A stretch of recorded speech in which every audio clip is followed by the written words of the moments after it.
사무엘하 9장 1절로 13절 말씀 한 절씩 교독하고 마지막 절은 함께 읽겠습니다. 제가 먼저 읽습니다. 다윗이 이르되 사울의 집에 아직도 남은 사람이 있느냐? 내가 요나단으로 말미암아 그 사람에게 은총을 베풀리라 하니라. 사울의 집에는 종 한 사람이 있으니 그의 이름은 시바라. 그를 다윗의 앞으로 부르매 왕이 그에게 말하되 내가 시바냐 하니 이르되 당신의 종이니이다 하니라. 왕이 이르되 사울의 집에 아직도 남은 사람이 없느냐? 내가 그 사람에게 하나님의 은총을 베풀고자 하노라니 시바가 왕께 아뢰되 요나단의 아들 하나가 있는데 다리 저는 자니이다 하니라. 왕이 그에게 말하되 그가 어디 있느냐 하니 시바가 왕께 가로되 로드발 암미엘의 아들 마길의 집에 있나이다 하니라. 다윗 왕이 사람을 보내어 로드발 암미엘의 아들 마길의 집에서 그를 데려오니 사울의 손자 요나단의 아들 무비보셋이 다윗에게 나와 그 앞에 엎드려 절하매 다윗이 이르되 무비보셋이여 하니 그가 이르기를 보소서 당신의 종이니이다. 다윗이 그에게 이르되 무서워하지 말라. 내가 반드시 내 아버지 요나단으로 말미암아 내게 은총을 베풀리라. 내가 내 할아버지 사울의 모든 밭을 다 내게 도로 주겠고 또 너는 항상 내 상에서 떡을 먹을지니라 하니 그가 절하여 이르되 이 종이 무엇이기에 왕께서 죽은 개 같은 나를 돌아보시니까 하니 왕이 사울의 시종 시바를 불러 그에게 이르되 사울과 그의 온 집에 속한 것은 내가 다 내 주인의 아들에게 주었노니 너와 내 아들들과 내 종들은 그를 위하여 땅을 갈고 거두어 내 주인의 아들에게 양식을 대주어 먹게 하라. 그러나 내 주인의 아들 무비보셋은 항상 내 상에서 떡을 먹으리라 하니라. 시바는 아들이 15명이요 종이 20명이라. 시바가 왕께 아뢰되 내 주 왕께서 모든 일을 종에게 명령하신 대로 종이 준행하겠나이다 하니라. 무비보셋은 왕자 중 하나처럼 왕의 상에서 먹으니라. 무비보셋에게 어린 아들 하나가 있으니 이름은 미가더라. 시바의 집에 사는 자마다 무비보셋의 종이 되니라.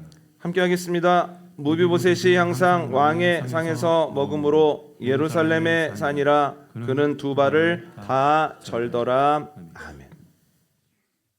전래동화에는 은혜를 갚은 동물들에 대한 이야기가 적지 않습니다. 은혜 갚은 호랑이, 은혜 갚은 까치, 은혜 갚은 두꺼비 같은 동화들이 여기에 해당합니다. 은혜를 은혜로 갚지 않는 사람들을 보면서 심지어 동물들도 은혜는 갚는다. 은혜를 갚기 위해서 때때로 생명도 아끼지 않는다. 우리의 모습은 어떠한가? 라고 하는 말을 하고 싶었던 것 같습니다. 성경을 보면 은혜에 대한 세 가지 반응이 나오는데 첫 번째는 선을 악으로 갚는 사람이 있습니다. 선을 악으로 갚는 사람의 대표적인 인물은 사울왕입니다. 사울왕은 부하들을 이끌고 블레셋과의 전투에 나갔다가 난관에 봉착하게 됩니다. 블레셋 진영에서 한 거인이 나와서 싸워보자고 소리를 치는데 그 위세가 얼마나 대단하고 그의 기골이 얼마나 장대한지 그와 맞서서 싸우겠다고 하는 사람이 하나도 없습니다. 매일매일 나와서 소리를 치는데 다 조용하고 있으려니 이스라엘의 사기가 땅에 떨어집니다. 사울이 아무리 많은 포상을 약속해도 마찬가지입니다. 그런데 그때 웬 청년 하나가 나가서 싸우겠다는 거예요. 갑옷을 입혀주려고 하니까 마다합니다. 사울이 생각합니다. 아, 곧 이 청년은 죽겠구나. 그런데 이게 웬일입니까? 그 청년이 나가서 물맷돌 하나로 그 거인을 쓰러뜨리고 그의 목을 베어 머리를 들고 진영으로 돌아옵니다. 사울이 놀라서 너는 누구냐? 아버지가 누구냐? 라고 물으니 저는 베들레헴에 사는 이새의 아들 다윗입니다. 라고 이야기를 합니다. 그가 거인을 쓰러뜨림으로 이스라엘 사람들의 사기가 오릅니다. 결국 이스라엘군이 블레셋군에게 대승을 거둡니다. 사울이 다윗에게 은혜를 입은 겁니다. 사울은 다윗에게 여러 가지를 맡깁니다. 그런데 참 지혜롭게 행하는 거예요. 그래서 그에게 천부장의 직위를 줍니다. 그런데 어려운 전투에서 굉장한 탁월함을 보입니다. 그로 인하여서 사울의 지도력이 더욱 굳건해졌다는 거예요. 사울이 다윗에게 은혜를 입었습니다. 그러던 어느 날 사울은 사람들이 부르는 노래를 듣습니다. 이런 내용이었습니다. 사울이 죽인 자는 천천이고 다윗이 죽인 자는 만만이다. 그때부터 사울은 다윗을 정적으로 여기고 죽이려고 부하들을 이끌고 쫓아다닙니다. 그 세월이 무려 10년입니다. 그나마 사울이 길보아산 전투에서 죽지 않았다면 훨씬 더 긴 시간 동안 다윗은 쫓겨 다녔을 겁니다. 한 번, 두 번 그런 것이 아니라 꽤 오랫동안 사울이 다윗에게 선을 악으로 갚는 행동을 했다는 거예요. 이렇게 생각하실 수 있습니다. 우리가 보기에는 사울이 다윗에게 은혜를 입었는데 사울은 그렇게 생각하지 않나 보다. 왕이 되어서 모든 사람들이 자신에게 잘하려고 하고 호의를 베푸니까 다윗이 했던 일들도 당연하지 않아? 라고 생각하나 보다. 이렇게 여기실 수도 있겠으나 성경을 보면 그렇지 않다는 거예요. 성경 말씀 한번 찾아볼까요? 사무엘하 24장입니다.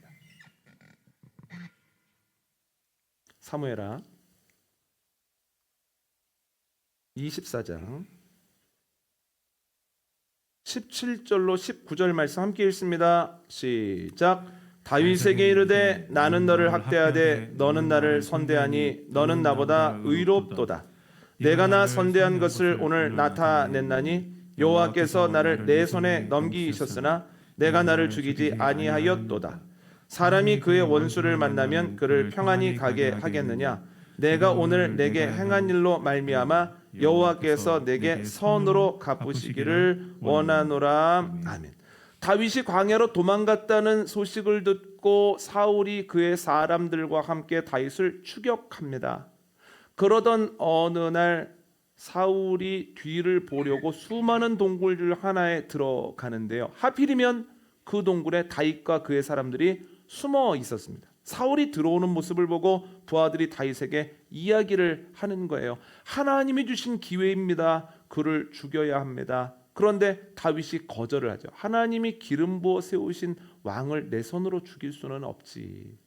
처벌을 해도 내가 아니라 하나님이 직접 하실 거다. 그리고 나서 조용히 다가가 그의 옷자락을 칼로 자르죠. 사울이 나갔을 때 그리고 거리가 어느 정도 벌어졌을 때 다윗이 큰 소리로 사울을 부릅니다. 왕이시여, 이 옷자락을 보십시오. 이 옷자락이 누구의 것입니까? 저에게는 분명히 왕을 죽일 수 있는 기회가 있었습니다. 그러나 저는 왕을 죽이지 않았습니다. 제가 왕에게 잘못한 것이 없는데 왜 왕은 저를 죽이려고 하십니까? 그랬더니 사울이 감격해서 이렇게 이야기를 합니다. 나는 너를 학대하였는데 너는 나를 선대하니 네가 나보다 훨씬 의롭다. 하나님께서 너를 선대해 주시기를 원한다. 그러면서 내가 이제는 너 쫓아다니지 않을 거야. 너를 죽이지 않을 거야 라고 약속을 하거든요. 그러니까 사울이 무엇을 합니까? 아하, 내가 다윗의 선의로 인하여서 내가 살아있는 거구나. 내가 그에게 은혜를 입었구나. 깊이 깨달았다는 거예요. 놀라운 것이 있습니다. 얼마 지나지 않아서 또 병사들을 이끌고 다윗을 죽이러 다녔다라고 하는 거예요. 계속해서 선으로 악으로 선을 갚으려고 하죠. 그런데 성경을 보면 다윗에게는 이런 사람이 또 있는 거예요.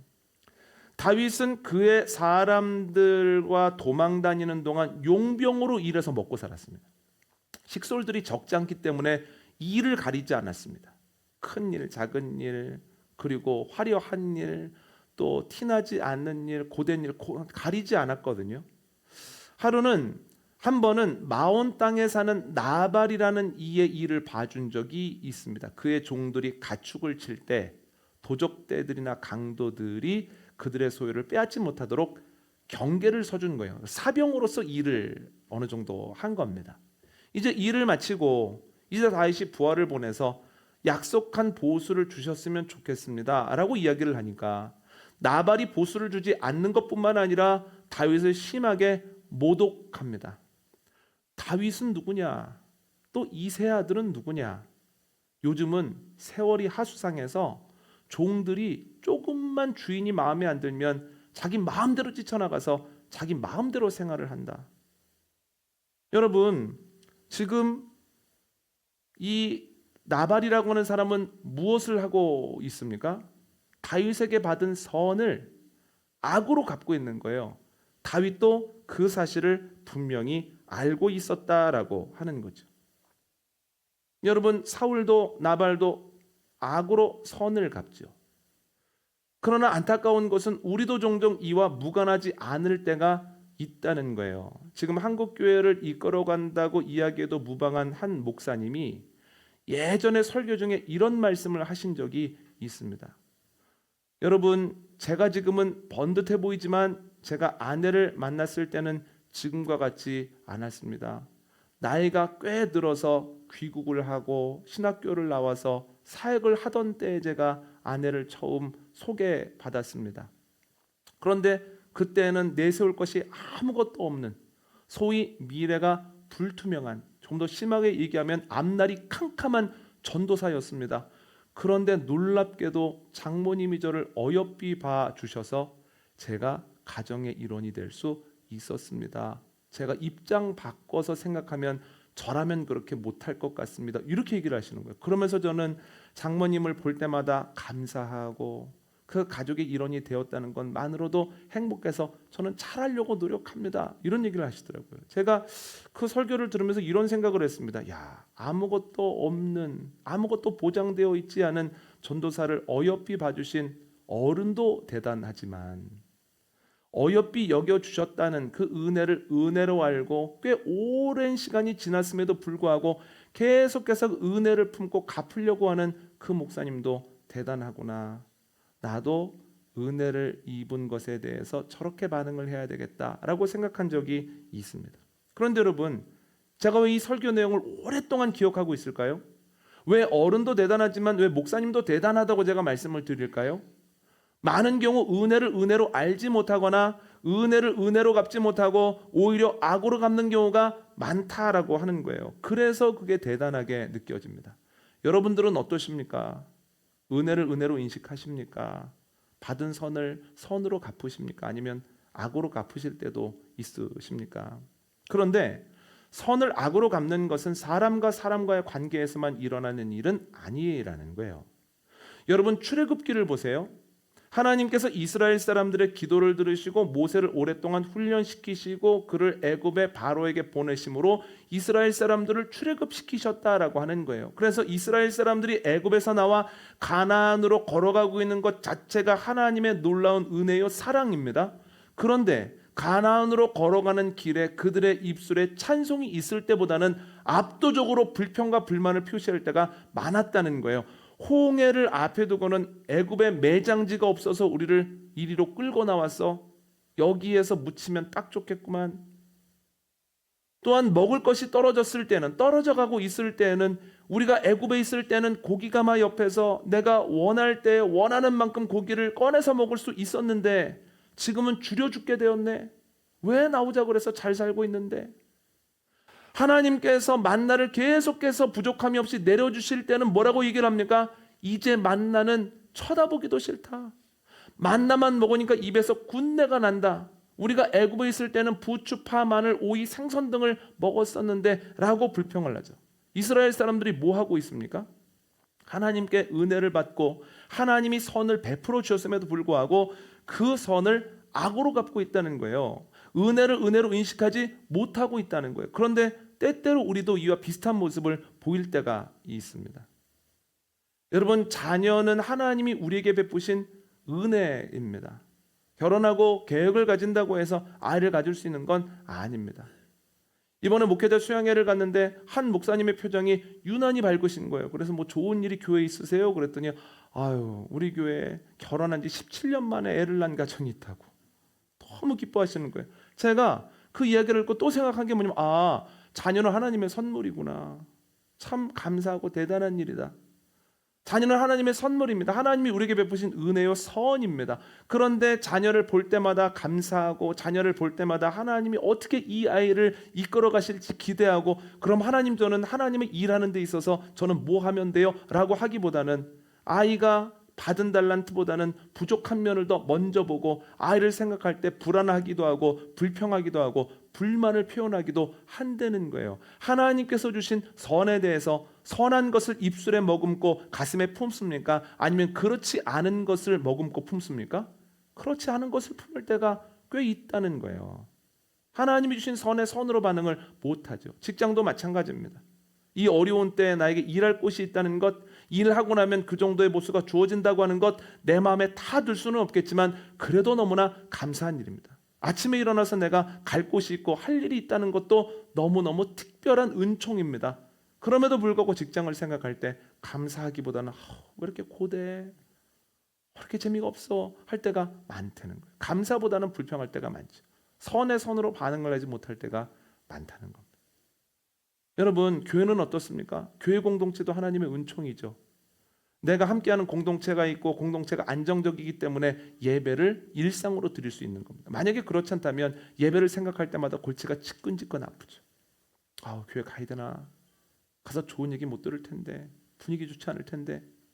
그럼 여러분, 이 교회에 내가 일원이 되고 교회가 안정적이고 평안하다고 하는 건 하나님의 선인데, 그 편안한 교회에서 하나님께 마음껏 찬양하고 마음껏 기도하는 것이 아니라 교회에 약간 부족한 것이 눈에 들어와 자꾸 신경 쓰이는 건 하나님이 주신 선에 그대로 선으로 반응하지 못하는 거다라고 하는 거죠. 여러분, 우리가 끊임없이 나는 은혜를 은혜로 아는가? 나는 선에 선으로 반응을 하는가? 이것을 점검하는 가운데 사울이나 나발이 걸어갔던 길은 걸어가지 않게 되어지기를 원합니다. 또한 주님께 만남의 복을 달라고 기도하시기를 바랍니다. 하나님, 저 연약한 것 아시죠? 제가 평소에는 멀쩡해 보여도 제가 얼마나 심령이 연약한지 저 뾰족한 수 없습니다. 제 옆에 선을 악으로 갚는 사람 한 사람만 있어도 제가 견디지 못합니다. 그런데 두세 사람이나 내가 있는 직장이 선을 악으로 갚는 조직이라면 저 못 견딥니다. 주님, 그런 사람 만나지 않았으면 좋겠습니다. 그런 곳에 있지 않았으면 좋겠습니다. 특별히 우리 자녀들에게 만남의 복이 있었으면 좋겠습니다. 여러분, 기도하는 저와 여러분 되어주시기를 원합니다. 그리고 교회에서도 직장에서도 가정에서도 살펴보니 선을 악으로 갚는 사람은 없네 하는 생각이 든다면 당연하게 여기지 말고 하나님 만남의 복을 주셔서 감사합니다. 하나님께 영광 돌리는 저와 여러분 되어주시기를 원합니다. 두 번째는 선은 선으로 갚고 악은 악으로 갚는 사람이 있습니다. 다윗은 사울의 길이나 나발의 길은 걸어가지 않았습니다만 다윗을 보면 선은 선으로 악은 악으로 아주 명확하게 행동한다는 거예요. 한번 읽어볼까요? 사무엘상 22장입니다. 사무엘상 22장 20절로 23절 말씀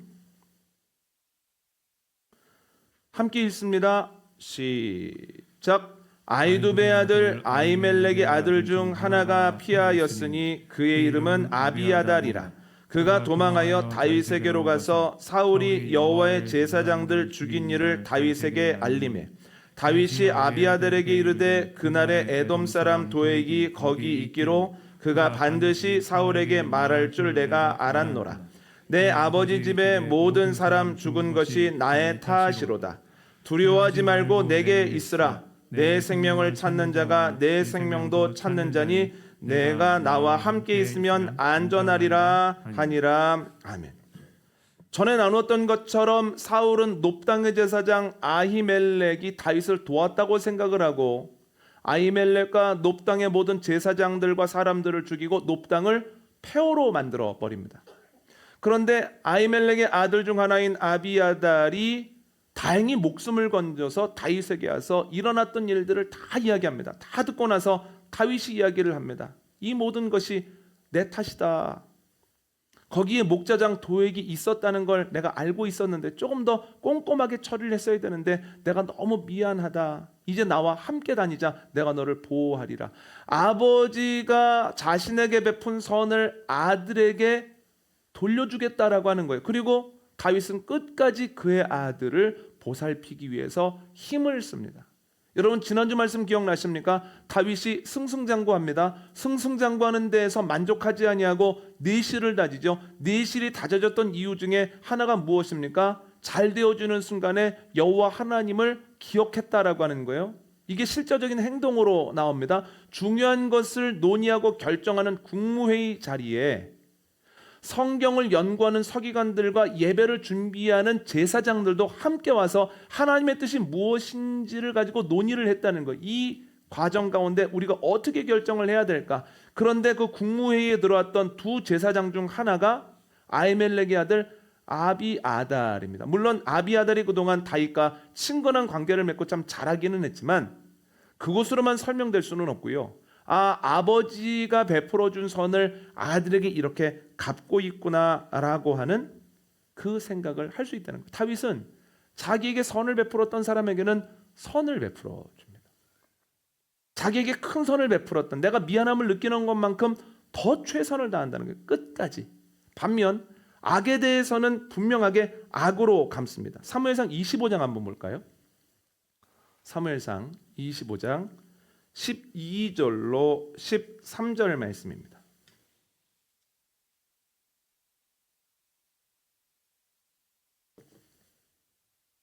함께 있습니다. 시작. 이에 다윗의 소년들이 돌아서 자기 길로 행하여 돌아와 이 모든 말을 그에게 전하매 다윗이 자기 사람들에게 이르되 너희는 각기 칼을 차라 하니 각기 칼을 차매 다윗도 자기 칼을 차고 400명 가량은 데리고 올라가고 200명은 소유물 곁에 있게 하니라. 아멘. 다윗은 나발의 집에 다녀온 부하가 하는 말을 듣고 분노합니다. 선을 악으로 갚아? 그럼 내가 가만히 있을 수 없지. 600명의 부하들 중 400명에게 무장을 하라고 합니다. 그리고 그 400명과 함께 나발과 그의 모든 식솔들을 죽이기 위해서 마온 땅으로 출발을 합니다. 물론 여러분들이 아시는 것처럼 가는 길에 하나님께서 아비가일을 통해서 다윗, 네가 지금 그 일을 하게 되면 왕이 되었을 때 굉장한 구설에 오르게 될 거야, 굉장한 걸림돌을 갖게 될 거야 라고 말씀하신 것에 다윗이 순종했기 때문에 물론 나발과 그의 식솔을 죽이지는 않았습니다만, 그러나 그가 악한 것에 대해서 악으로 되갚아주려고 했다라고 하는 그의 행동의 본질만큼은 변함이 없다라고 하는 거예요. 그러니까 다윗은 선은 선으로 갚고 악은 악으로 갚았습니다. 열왕기상 2장을 보면 다윗이 솔로몬에게 유언을 남기는데요, 이렇게 이야기를 합니다. 내가 압살롬의 반란 때 도망가는 동안 나를 선대했던, 나에게 먹을 것을 주고 마실 것을 주고 마음을 유래했던 바르실레에게 아들들이 있는데 그 아들들에게 은총을 베풀어라. 그들에게 재산도 내리고 그들에게 관직도 줘라. 내가 받은 은혜가 크다. 이렇게 얘기를 하거든요. 이어서 뭐라고 얘기를 하냐면, 내가 도망가는데 반면 나를 저주하고 비웃었던 게라의 아들 시므이라고 있다. 내가 그를 죽이지 않겠다고 약속했거든. 그러니 네가 그를 죽여라. 편안하게 놔두지 말아라. 그리고 너 알다시피 요압 장군도 내가 무엇인가를 결정하려고 할 때 끊임없이 자기 이득을 취하는 가운데 나를 힘들게 했거든. 요압도 편안하게 두지 말아라. 무시무시하게 유언을 하죠. 그러니까 다윗은 선에 대해서는 선하게, 악에 대해서는 악하게 그대로 갚아줬다는 거예요. 제가 이 모습을 보면서 두 가지를 느꼈는데요.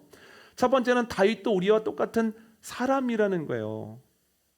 여러분, 사무엘 상하를 나누다 보면 야, 사울은 나쁜 사람이고 다윗은 좋은 사람이야, 다윗은 탁월해라고 느끼기가 쉽지만, 그러나 묵상하고 또 자세히 살펴보면 위대한 것은 다윗이 아니라 평범한 다윗을 크게 들어서 쓰신 하나님이라는 거예요. 그럼 주인공은 다윗입니까? 하나님입니까? 하나님이 주인공이시라는 거예요. 아, 다윗도 우리와 똑같은 사람이네. 글을 쓰신 하나님이 대단하신 거네. 첫 번째 느끼게 되고요. 두 번째 느끼게 되는 건 뭐냐면, 다윗도 죄인이기 때문에 자기 중심성을 가지고 있구나, 이런 생각을 하게 되었습니다. 여러분, 자기 중심성의 특징이 뭐냐면 내가 받은 은혜는 작게 생각하고 내가 받은 상처는 엄청 크게 여기는 겁니다.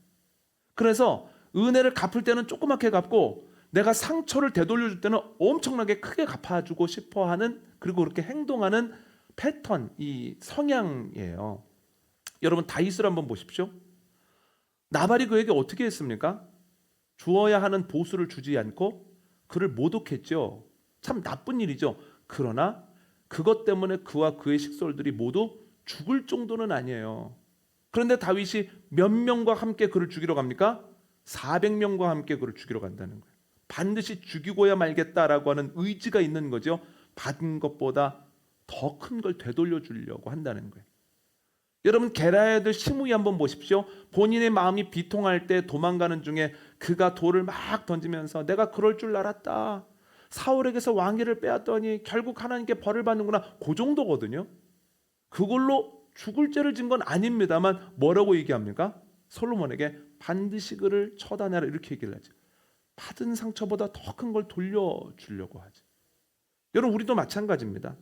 은혜를 갚을 때는 작게 갚으려고 하고 상처를 되돌려 줄 때는 크게 되돌려 주려고 하는 그런 성향이 있다는 거예요.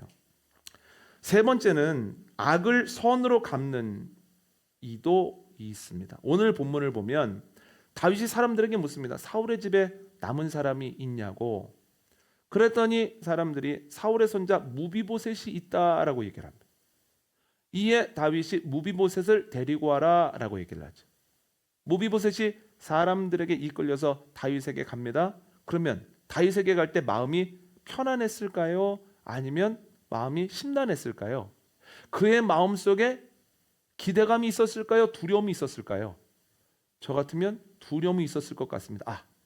우리 할아버지 때문에 고생한 걸 나한테 갚으려고 하나 보다. 나에게 위해를 가하려고 하나 보다. 그래서 가족들한테 내가 혹 무슨 일이 있더라도 마음 단단히 먹어 이러고 갈 것 같거든요. 그런데 여러분 가보니까 생각지도 못한 이야기를 다윗이 하는 거예요. 그래 잘 왔다. 할아버지 사울이 가지고 있었던 밭을 다 너에게 주겠다. 그리고 너 지금부터 모든 식사를 나와 함께 왕자들 중에 하나로 앉아서 식사를 해라 라고 하는 거죠. 여러분 왜 그렇게 했을까요? 경제적인 어려움을 해결해 줬을 뿐만 아니라 그 당시에 장애를 갖고 있었다라고 하는 것은 사람들에게 매우 멸시의 대상이 되곤 했는데 그를 왕자의 자리에 앉혀줌으로써 그의 권위마저도 세워준 거예요. 그 이야기를 듣고 무비보셋이 얼마나 감동을 했는지 이렇게 이야기를 합니다. 왕이시여, 제가 무엇이간데 죽은 개와 같은 저에게 이런 사랑과 은혜를 내리십니까? 라고 얘기를 하죠. 여러분, 다윗이 악을 선으로 갚았기 때문에 무비보셋이 감동한 겁니다. 그러면 다윗이 악을 어떻게 선으로 갚을 수 있었을까요? 오늘 본문 읽어볼까요? 오늘 본문 1절과 7절을 읽을 텐데요. 오늘 본문 1절과 7절을 읽으실 때 공통되는 부분이 무엇이 있는지 한번 살펴보십시오. 사무엘하 9장 1절 먼저 읽습니다. 시작. 다윗이 이르되 사울의 집에 아직도 남은 사람이 있느냐? 내가 요나단으로 말미암아 그 사람에게 은총을 베풀리라 하니라. 아멘. 7절입니다. 시작. 다윗이 그에게 이르되 무서워하지 말라. 내가 반드시 내 아버지 요나단으로 말미암아 내게 은총을 베풀리라. 내가 내 할아버지 사울의 모든 밭을 다 내게 도로 주겠고 또 너는 항상 내 상에서 떡을 먹을지니라 하니. 아멘. 다윗에게 무비보셋은 아주 오묘한 대상입니다.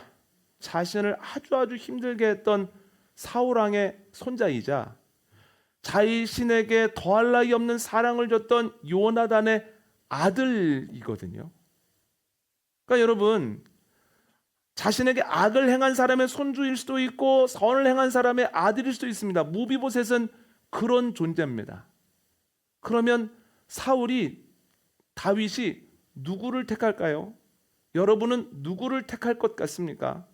사람의 마음은 안 좋은 방향으로 가기 마련입니다. 이것을 우리의 죄성이라고 하는데요.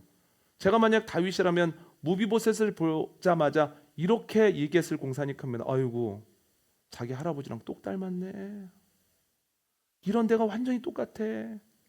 또 밥을 먹는데 밥 먹으면서 입을 오물거리는 게 영락없이 사울왕이네 하면서 미운 마음이 들었을 가능성이 클 것 같아요.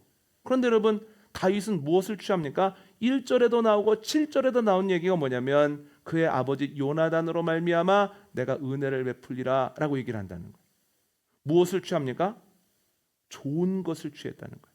좋은 것을 취했을 때 그를 선으로 대접할 수 있었다라고 하는 거죠. 여러분, 모든 것을 다 좋게 하는 사람은 없습니다. 산이 있으면 골짜기도 있습니다. 나에게 잘해줬던 추억이 있으면 또 나에게 줬던 상처가 있습니다. 가까운 사람일수록 그렇습니다. 매번 만나는 사람일수록 그렇습니다. 그런데 우리가 무엇을 택하느냐, 무엇을 취하느냐에 따라서 그에게 선하게 이야기가 나갈 수도 있고 또한 아프게 이야기가 나갈 수도 있습니다. 그래서 하나님께서는 바울을 통해서 뭐라고 말씀하시냐면 데살로니가전서 5장에서 이렇게 말씀하십니다. 범사에 헤아려 좋은 것을 취하라. 따라해 볼까요? 범사에 헤아려 좋은 것을 취하라. 범사에 헤아려 좋은 것을 취하라. 좋은 것을 취할 때 나와 가까이 있는 사람, 내가 매번 만나는 사람에게 선한 것을 줄 수 있다는 거예요. 근데 여러분, 이것이 쉬울까요? 어려울까요? 어렵습니다. 어렵습니다. 자기 중심성 때문에 너무 어렵습니다. 그럼 우리가 해야 되는 건 무엇입니까?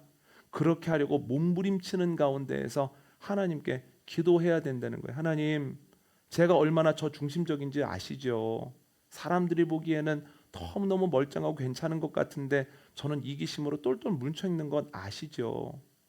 나쁜 것을 취하는데 너무 빠른 것 아시죠? 그렇다면 주님의 마음을 나에게 좀 부어 주십시오. 그래서 좋은 것을 취할 수 있도록 힘 주십시오. 여러분, 기도하는 가운데, 노력하는 가운데 좋은 것을 취하고 좋은 것을 취함으로 사람들에게 선을 베풀 수 있는 복된 삶을 살아가게 되어지기를 원합니다. 이것이 악을 선으로 갚을 수 있는 방법입니다. 그럼 마지막으로 한 가지만 말씀을 드리면, 오늘 본문에 나오는 악을 선으로 갚는 다윗의 행동을 저는 이렇게 해석을 해봤습니다. 지금이 다윗의 최전성기다. 여러분, 다윗은 승승장구하고 있죠. 어디를 가든지 이기죠. 그뿐 아닙니다. 내실을 다지죠. 그런데 거기에서 멈추지 않았다는 거예요. 많은 사람들은 왕 됐으면 됐지, 저렇게 잘 됐으면 괜찮지, 모든 사람들에게 칭찬받으면 좋은 거 아니야 할 때에도 그의 마음속 깊은 곳에 남아있는 뭔가가 있지 않았겠습니까? 그런데 오늘 본문을 보면 그 마음속 깊이 남아있는 그 무엇까지도 완전히 넘어서더라는 거예요. 그래서 사울왕의 손자라고 여기지 아니하고 요나단의 아들로 여기는 가운데 그에게 최고의 선을 돌려주더라는 거예요. 여러분, 남은 한 달, 그리고 2026년도 저와 여러분, 여러분의 가정, 우리 교회가 전성기를 맞이하게 되어지기를 원합니다. 다윗처럼 눈에 보이는 것이 승승장구할 뿐만 아니라 그 가운데에서 여러 가지가 내실이 다져질 뿐만 아니라 이 마음속에 있는 깊은 것까지 녹여내시는, 밀어내시는 하나님의 마음이 우리 안에 가득하고, 주님이 주시는 그 마음을 가지고 악한 것까지도 선한 것으로 갚을 수 있는 그 은혜와 여유가 저와 여러분에게, 여러분의 가정에, 생명문교회 위에 충만하시기를 원합니다. 오늘 말씀 정리합니다. 기독교인의 전성기는 악으로 선을 갚을 정도가 되는 겁니다. 그런데 악으로 선을 갚는 방법은 범사에 좋은 것을 헤아려 취하는 겁니다. 그러면 악을 선으로 갚는 건 뭡니까? 전성기를 지나고 있다는 건데, 그것은 겉으로 잘 될 뿐만 아니라 내실이 다져질 뿐만 아니라 이 마음속 깊은 것까지 하나님의 은혜로 녹아졌다라고 하는 겁니다. 이 말씀이 여러분의 삶에 1년 동안 주어지는 약속이 되어지기를 원합니다.